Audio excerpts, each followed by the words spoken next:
Hello. Hello!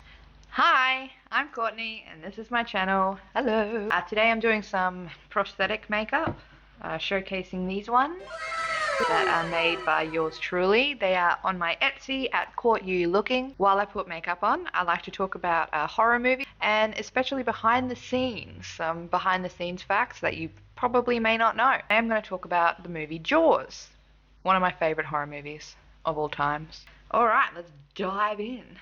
Dive on in. Dive on in! Anywhere you go, you belong.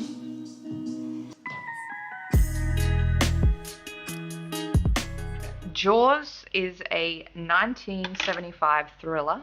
It was directed by Steven Spielberg. This movie was based on the novel by Peter Benchley. Benchley? Benchley. I'm going to say Peter. Peter wrote other works such as The Island Beast, The White Shark, The Deep. No, not that deep.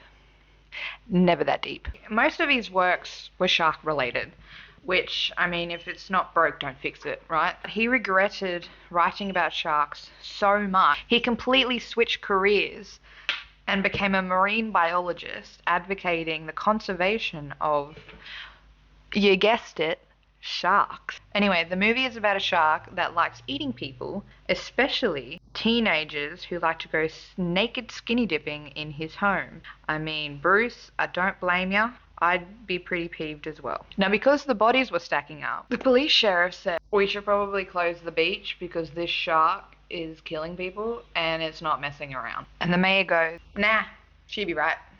It's all good. But the shark is... It's all good. It's okay. It's okay. Well, that's a bit shit. Damn. I'm just gonna go get it myself. Then an ichilologist.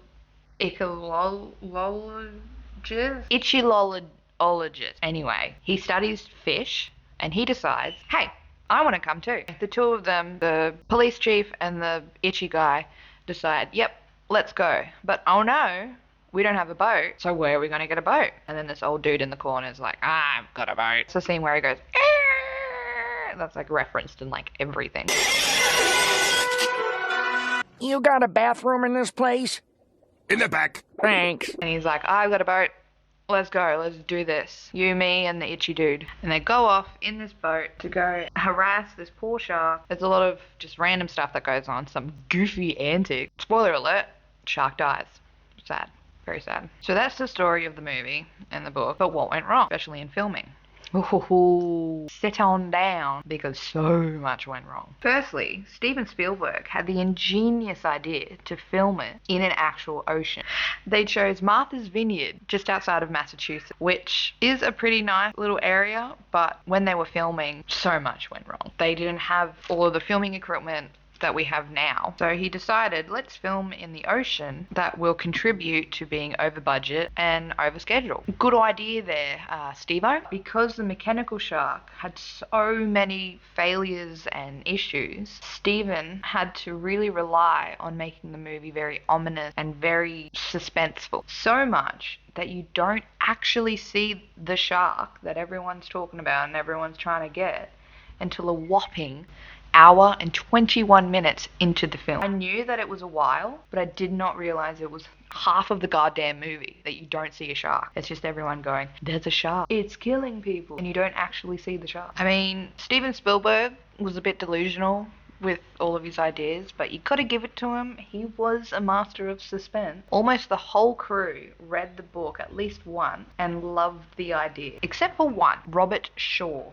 He played the character Quint, the boat owner. He did not like the book. He thought it was just kind of ridiculous. Not only did he not like the book and the idea of the movie, he hated his character as well. One of the main characters, he was so convinced that the movie wasn't going to do good, even though it won 3 Oscars, he almost walked away. Luckily, his wife was just like, Robert, you're being a dumbass. Stay and do the goddamn movie. A lot happened in the process of creating this movie, because this is back in 1975.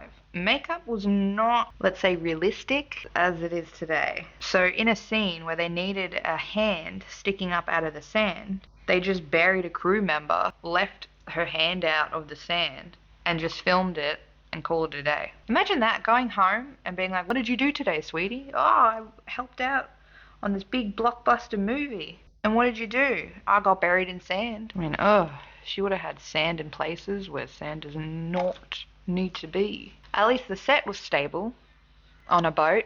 Wrong. The main boat, Quint's boat, actually sank during production. I don't know who was in charge of not letting the boat sink, but man, did they drop the ball. The boat sank and they had to spend days in production trying to get it back up, out, and running again. Well, maybe the shark was okay, and maybe it didn't have that much mechanical issues. Wrong. The shark was constantly breaking down. I mean constantly. The same as the boat sinking in the water, so did the shark. But instead of this big ass boat that they could just hoist up, this shark went down. This mechanical shark was all the way down to the bottom of the ocean, where they had to employ scuba divers to go down and get it. Sadly, on their trip down to retrieve the shark, one of the scuba divers went through some kind of medical issue and was taken to the hospital afterwards. Damn. It was kind of like so much was going wrong. The universe was trying to tell Steven Spielberg, maybe filming in the ocean is not the best idea. But nah, did he listen? Of course not. Steven Spielberg.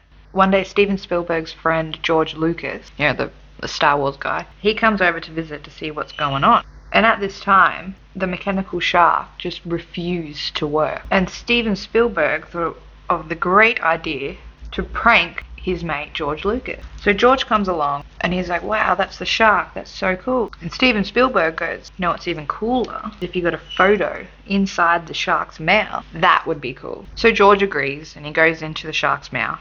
And while he's in the mouth, Steven has an idea of how to prank him. So he tells the technician guy for the shark, he tells him, while George Lucas is inside of the shark taking a photo, I'm going to give you a signal and you're going to close the shark mouth on George Lucas's body. What could go wrong? So the shark technician guy is like, haha, yes, funny prank. So George is inside the shark, having a ball, taking photos, and all of a sudden his body feels some pressure and he realizes, oh me, oh my, it seems that the shark has closed its mouth and I am still inside. So obviously, being a normal person, would freak out. Just a tinge. I think I'd pass out. That would be terrifying. Steven Spielberg goes to the technician guy. Oh, let's open it back up because that'll be easy. Nope. Shark gets stuck for real this time. And Steven Spielberg has to go over to his friend. Hey George, you know that hilarious prank we just did? It ain't a prank anymore. Steven Spielberg goes, oh, but don't panic. We can get you out soon. A couple hours later. And George is finally free. And they just laugh it off. Haha, funny joke.